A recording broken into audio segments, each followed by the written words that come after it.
we'd certainly like to have you right now to read some selections from the book, the upcoming book. And it's entitled Words from the Side of the Road. That's going to be the name of the collection. This poem is called Awake. It comes from a lecture series that I have in Ancient African and African American history. And I think it pretty much explains and incorporates some of the feelings and thoughts and information that comes through that lecture series. Don't sing your lullabies to me, for I am awake and can clearly see. Don't tell me I'm a creature of the wild, for I know I share my source with the Nile. Don't tell me my cranial size is the direct cause of my consistently low SAT scores, for I am awake and understand that I created with brilliance and style the very words and numbers which you defile, that art and science were by my hand fashioned in the sun in my motherland. Don't tell me that slum life is a matter of fact, that my savage nature dictates such a habitat, that my children and I are destined to dwell in rodent-infested plaster shells, for I am awake and understand that your civil engineers quite deliberately planned where to stick me in the cities in this decaying land, and that my Egyptian ancestors quite deliberately designed the appropriate housing for my African mind.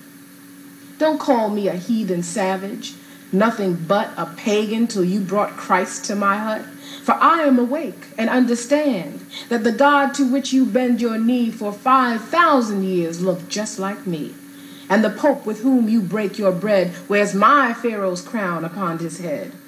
Don't tell me that on earth I dwell to serve you in your corporate hell, for I am awake and understand that in my own hands my destiny lies, not in the tangible things which your currency buys, that the heights I'll achieve through spiritual healing are miles above your corporate glass ceiling. Don't tell me to sit quietly and let you address the challenges that bring my people duress, for I can hear my ancestors cry, "Daughter, beware." They who cut your flesh and salted the wound now offer their care.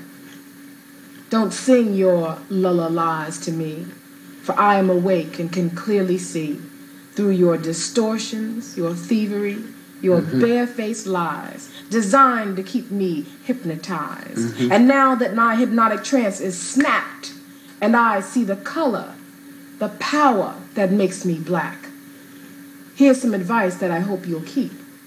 Now that I'm awake, it is you who'd better not go to sleep. Beautiful. Absolutely beautiful. Awake, huh?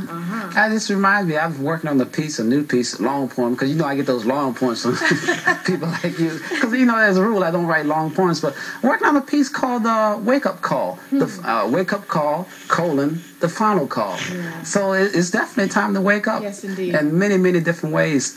So I certainly love that piece. So you have something else that you want to share with us? Sure. Even though I consider myself a revolutionary, I'm also a woman. And sometimes it's a woman synonymous. Well, yeah, it is, actually. It's born of trying to understand, how sisters are treated sometimes, by brothers, and with the rise currently in violence against black male-female relationships.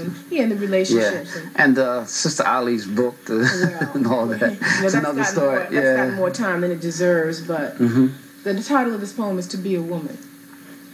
No man could ever understand what it means to be a woman. The joy, the pain, the laughter and tears that form the curves and hollows of the female form. To be a woman is to carry the blood of generations in your veins, and with it the eternal sense of the past, present, and future which men call your intuition. To be a woman is to be deemed weak while harboring the strength of 10 men in times of adversity and struggle. To be a woman is to follow the 28-day cycle of the moon, just as the waves crash harder against the shores, and your emotions ebb and tide at will. Your body rehearses the giving of life with muscular veracity.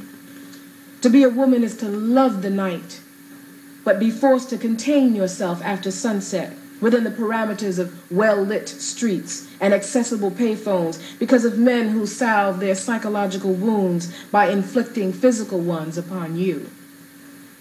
To be a woman is to give all you are to a man, only to find that sometimes you've given more than he really wanted. And you may be asked, directly or indirectly, not to give any more. To be a woman is to be a sanitation worker. To take a male struggling to be a man and clear away all the emotional garbage in his mind so that he can clearly see his incompleteness without you. To be a woman is to be engaged daily in the eternal quest for recognition as equals, for honor as mothers, for love as friends. Clearly, man has never understood what it means to be a woman, because if he had, there would no longer be any question about what it means to be a man. Beautiful. Thank you. Most beautiful. Thank you. To be a woman. Absolutely. What makes you write? Where does the inspiration come from? Usually it's a strong emotion, either anger or love. I find it difficult to write intellectually. I may be thinking about something and sit down. Consciously. Yeah. So you think it comes from the subconscious mind, or is it something consciously that you do? It's something spiritual for me. If something moves me, in such a way, and writing is sometimes the only way that I can manifest certain feelings. And also, is it because I've heard a lot of people say that writing is a sense, and for me, I know it's a sense of therapy. Yes, it is. Sometimes a lot of things that I write don't come to me consciously, but a lot of times through my subconscious mind when I'm driving or doing something, and writing is the least thing on my mind. Right. Something will come to me, and I jot it down or something, matchbox, whatever. For more than 15 years, and I've just recently started to share my poetry. Really?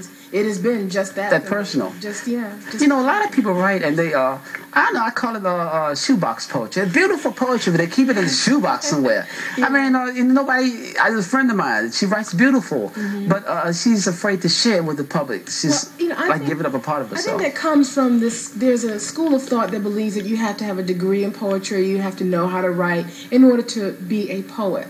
And I disagree with that. I haven't had any formal training in poetry. Took a couple of creative writing courses, but nothing major. And I feel that if you have an emotion and you put it on paper, it's valid. You don't have to be educated in poetry. In other words, you don't need to have a degree in poetry. No, if you've got something to say and you can express it in such a way that other people can understand what it is you're saying.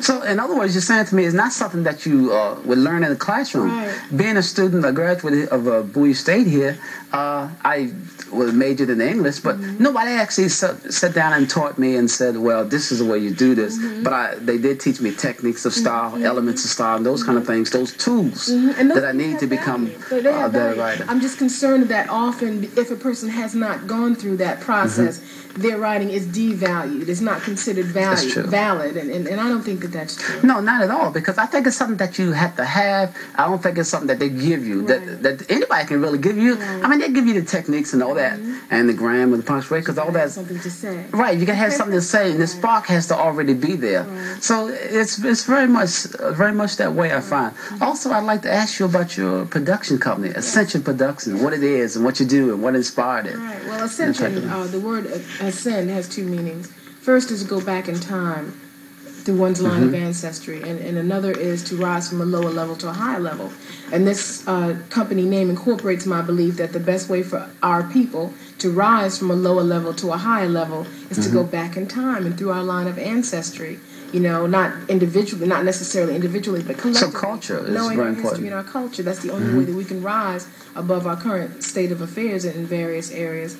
And the company was formed to help do that, to help educate young people, especially through theater, about the arts, about their history and their culture, and the Awake lecture series, which you just felt, in that poem, also deals with educating adults.